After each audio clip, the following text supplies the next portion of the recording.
자, 글로벌 이슈부터 국내 투자 전략까지 이어가 보도록 하겠습니다. 글로벌 스톡 시간이고요. YG경제연구소 차영주 소장 함께하겠습니다. 어서 오세요. 안녕하십니까? 네, 안녕하세요.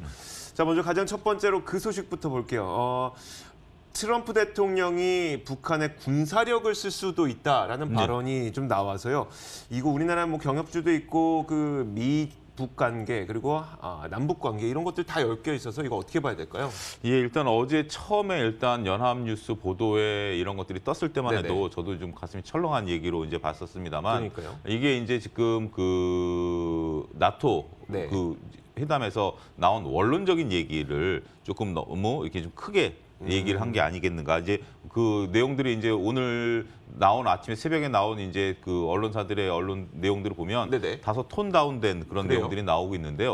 어떤 내용들인고 하니 일단은 현재 지금 그 협상에 대해서 여전히 나는 관심을 가지고 있다. 그리고 김정은 위원장이 그러니까 북한이 미사일을 발사하고는 있습니다만 미사일 발사한 것에 대해서 좋아하는 것 같다. 그래서 나는 당신을 로켓맨으로 부르겠다. 네네. 뭐 이런 얘기들을 하지만 만약에 우리가 협상이 결렬이 돼서 북한이 도발을 한다라면 그래서 우리가 군사적 상황이 된다라면 그때 가서 군사력을 쓰겠다. 뭐 이런 어떻게 보면 원론적인 얘기입니다. 그렇지만 결코 트럼프 대통령이 이런 원론적인 얘기를 함에 있어서 우리가 인내심을 갖고 기다리겠다. 뭐 이런 얘기들보다는 좀 더 진전된 얘기다. 네네. 이렇게 말씀드릴 수 있겠습니다. 하지만 다행스러운 것은 현재 지금 그 나름대로 북한과의 관계 개선을 좀 꾀하고 있다. 이렇게 좀 말씀드릴 수 있겠는데요.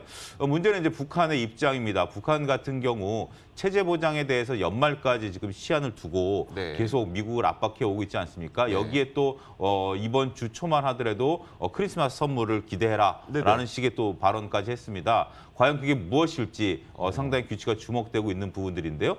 만약에 현재 지금 ICBM을 다시 네네. 재발사한다라고 한다면 제가 볼 때는 이제 양국이 파국으로 갈 가능성이 높지 않겠는가 그렇죠, 네. 그렇게 보여집니다. 왜냐하면 현재 지금 미국에 그렇지 않아도 강경론자들이 다시 고개를 들고 있는 상황에서 강경론자들에게 빌미를 줄 수 있는 그런 부분들인데 여기서 트럼프 대통령이 선을 그었다라고 보여집니다. ICBM만 아니면 네네. 현재 단거리 미사일을 발사할 거는 있습니다만 중거리 미사일까지는 내가 용인을 하겠다. 뭐 이런 부분들로서 나름대로 얘기를 한 게 아니겠는가 저는 그렇게 보여지고요. 현재 지금 양국이 극단으로 지금 치달을 가능성은 제가 볼 땐 그렇게 크지는 않을 것으로 보여집니다. 네네. 단지 이제 그 연말 시한까지 미국이 현재 뭐 체제 안정에 대한 얘기 없이 평화협정이라든지 종전협상이라든지 이런 식의 얘기를 한다면 네. 북한이 또 어떻게 나올지는 현재 지금 아직까지는 단언할 수 없거든요. 북한에 일단은 내년도 도발이 이제 걱정이 되긴 합니다만 아직까지는 협상 시한이 남아 있기 때문에 네네. 미국의 대응이 어떻게 나올지 규칙가 주목된다 이렇게 말씀드릴 수 있겠습니다. 국내 금융시장에 미칠 영향도 좀 말씀해 주세요. 아무래도 굉장히 좀 크겠죠. 네네. 이런 것들이 잘 진행이 된다라면 나름대로 뭐 조금 안정세를 찾을 수 있겠습니다만 만약에 파국으로 치닫는다라면 남북 경협주만의 문제는 아닐 것으로 보여집니다. 네네. 일단은 지금 코리아 디스카운트 문제 부분들을 감안하게 된다라면 우리가 현재 신흥국 대비해서도 PER이 대략 한 그 2% 정도, 2포인트 정도 낮거든요. 네네. 이게 바로 코리아 디스카운트라고 저는 생각을 합니다. 그러니까 평균 PER이 신흥국이 13 정도 되는데 네네. 우리나라가 11 정도밖에 안 되니까 이렇게 그 정도가 이제 코리아 디스카운트라고 보여지는데 이게 더욱더 심화될 가능성도 있고 외국인의 자금 이탈까지도 일어날 가능성이 있기 때문에 이러한 부분들은 우리나라 주식시장에 있어서 상당히 중요한 문제들 중에 하나다 이렇게 말씀드릴 수 있겠습니다. 그걸 갖고 이제 시장 전반적인 뭐라고 할까요? 투자 전략을 좀 말씀해 주시면은 어떨까요? 지금으로서는 어떤 특별한 투자 전략을 세우기는 쉽지 않을 것으로 네네. 보여집니다. 왜냐하면 미국과 북한이 현재 지금 협상을 진행 중에 있기 때문에 이러한 협상 결과는 양국도 현재 예단할 수 없는 부분들이거든요. 네네. 하지만 투자자분들이 여기서 생각하셔야 될 것들은 최악의 상황을 대비해야 된다. 제가 항상 드리는 말씀이 그거죠. 잘 됐을 경우에는 여러분들의 포트폴리오를 잘 유지하시기만 하면 됩니다. 네네. 그러면 증시가 여기서 만약 협상이 잘 진행된다라면 코리아 디스카운트가 해소되면서 한 단계 증시는 레벨업 될 수가 있기 때문에 지금 상태를 그냥 유지하시면 됩니다. 네. 문제는 만약에 결렬이 되면서 상황이 악화되는 상황이 연출이 된다라면 그때는 내가 리스크 관리를 어떻게 할 것인가 이런 부분에 대한 대비를 지금은 일정 부분 세워 놓으셔야 되지 않을까 말씀드릴 수 있겠습니다. 알겠습니다. 자, 무역 협상도 한번 얘기를 해볼게요. 미중 무역 협상에 트럼프 대통령이 지난 밤 사이에 내년 11월까지 대선 네. 이후로 협상이 미뤄질 수 있다고 발언한 것에 대해서는 좀 어떻게 보시는지요? 과연 그럴까요? 저는 좀 그 생각을 했습니다. 네. 왜냐하면 내년 11월까지면 지금 1년여 정도 시간이 남지 않았습니까? 그러니까요. 물론 이제 그 예비 선거를 통해서 대통령이 결정이 되긴 하겠습니다만 네네. 임명장을 받게 될 때까지는 그런 것들이 확정된다면 대략 한 1년여 정도 시간이 남아 있는데 트럼프 대통령이 지금 선거를 앞두고서 뭔가 내세워야 되지 않을까요? 네네. 내가 무역 협상을 이렇게 벌려놨는데 이렇게 결말을 했다라는 것들을 내세워야 되기 때문에 그런 부분들 입장에서는 트럼프 대통령이 오히려 지금 쫓기고 있다라는 부분들이고요.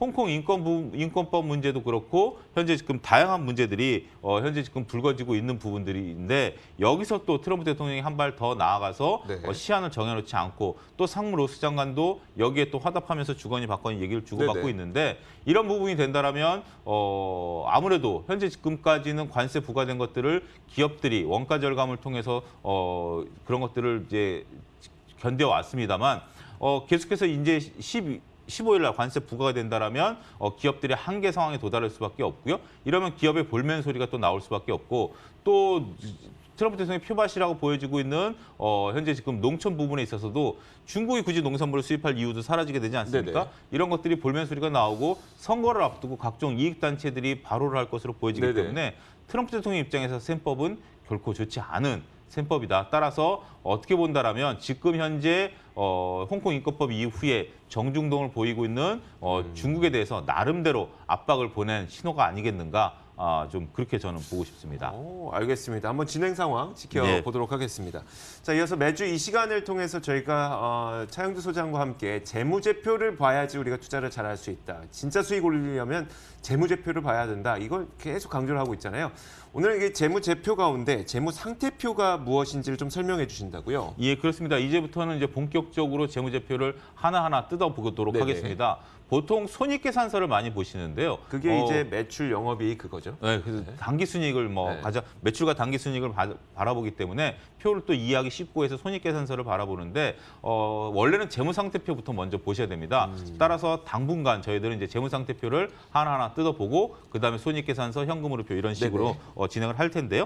재무상태표를 먼저 보게 된다라면 재무상태표 지난 시간에 설명을 드렸죠.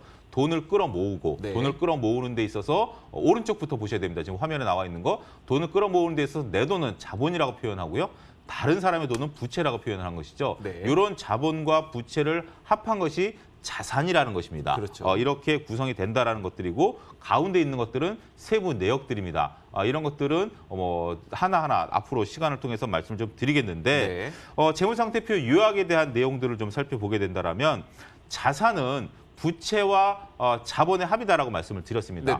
근데 여러분들은 표를 보고 계시다시피 자본은 자산에서 부채를 빼준 것이다라고 다시 제가 역산을 했어요. 이게 무슨 얘기인고 하니 우리가 자산이 많은 기업이 좋다. 보통 그렇게 얘기들을 하고 있죠. 하지만 우리가 실질적으로는 자본을 좀 생각을 해야 될 것들이 자산이라는 것이 장부가들의 합이죠. 그러니까 이렇게 얘기를 하죠. 그러니까 자산, 부채, 자본 이렇게 얘기하다 보면은 헷갈리는 경우가 너무 많아서 이런 거죠. 그러니까 제가 만약에 저는 그렇지 않습니다만 이건 정말 그냥 사실이 아닙니다만 10억짜리 집을 갖고 있다고 쳐볼게요. 근데 그 10억짜리 집에서 5억 원의 대출을 받았습니다. 그렇죠. 그러면 제가 갖고 있는 총 자산은 10억인데. 그렇죠. 근데 그렇다고 5억 대출 받은 것까지 네 돈이야라고 할 수는 없잖아요. 그렇죠. 그럼 제 자본은 5억 원인 거죠. 그렇습니다. 근데 5억 원 자본에 5억 원 10억 원짜리 집이 있는데 그 집이 만약에 집값이 빠져서 9억이 됐다라고 예를 들어보겠습니다. 9억이 되면 부채 5억은 그대로 있죠. 그러면 제 자본이 줄어드는 자본이 1억이 줄어든 겁니다. 그 얘기를 여러분들이 보실 때 자산은 부채와 자본의 합이다라고 보는 게 아니라 나의 자본은 자산에서 부채를 빼준 건데 실질적으로 이 자산이라는 게 재고 자산도 있고 하기 때문에 우리가 장부가보다는 싸다. 따라서 우리가 생각하는 자본은 생각하는 그 장부상 자본보다는 적다. 이런 부분들을 제가 좀 말씀을 좀 드리는 부분들입니다. 재무상태표는 특정 일에 대해서 재무상태죠, 상태. 따라서 12월 31일, 6월 31일 3월 31일, 1분기는 3월 31일, 반기는 6월 31일, 온기는 12월 1일 이 상태를 나타낸 게 재무상태표다. 네. 이렇게 좀 말씀드릴 수 있겠고요. 재무상태표는 재무구조의 안전성을 나타내는 겁니다. 따라서 재무상태표를 통해서 이 회사가 재무적으로 안정한 거지 네네. 수익이 좋다라든지 매출이 좋다라든지 이런 것들을 전혀 알 수가 없습니다. 따라서 재무상태표는 재무 안전성을 나타내는 것이지 수익성을 나타내는 표는 아니다. 네네. 수익성을 나타내는 표는 손익 계산서가 되겠습니다.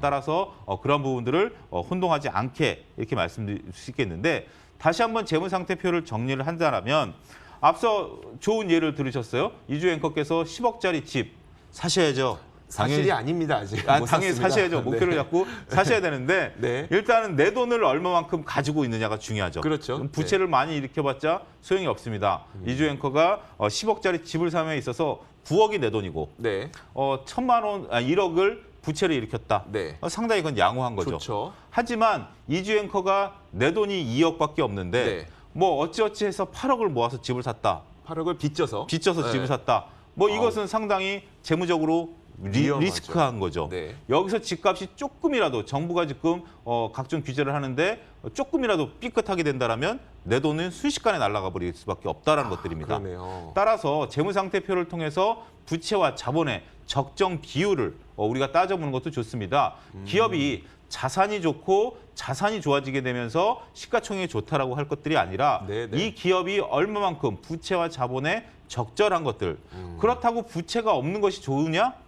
또 그건 그건 또 아니잖아요. 아닙니다. 투자가 왜냐하면 아닌데. 레버리지 효과라는 것도 있고 또 부채를 통해서 이자를 낸 것들에 대해서 세금 절감 효과도 나타납니다. 네네. 이건 손익계산서에서 설명을 드리겠습니다만 그런 부분들을 보면 적절한 규모의 부채를 끌어와서 적절한 규모의 자산을 구성한 것들이 네. 상당히 중요한 부분들이다. 이러한 부분들을 언급을 드리도록 하겠습니다. 근데 적절하다는 거에서 애매한 점이 생겨요. 그러면 기업이 부채를 어느 정도 들고 있는 게 좀 적절한 건지, 자본 대비해서 부채의 규모는 어느 정도가 적절한 건지 이게 기업마다 다 다르더라고요.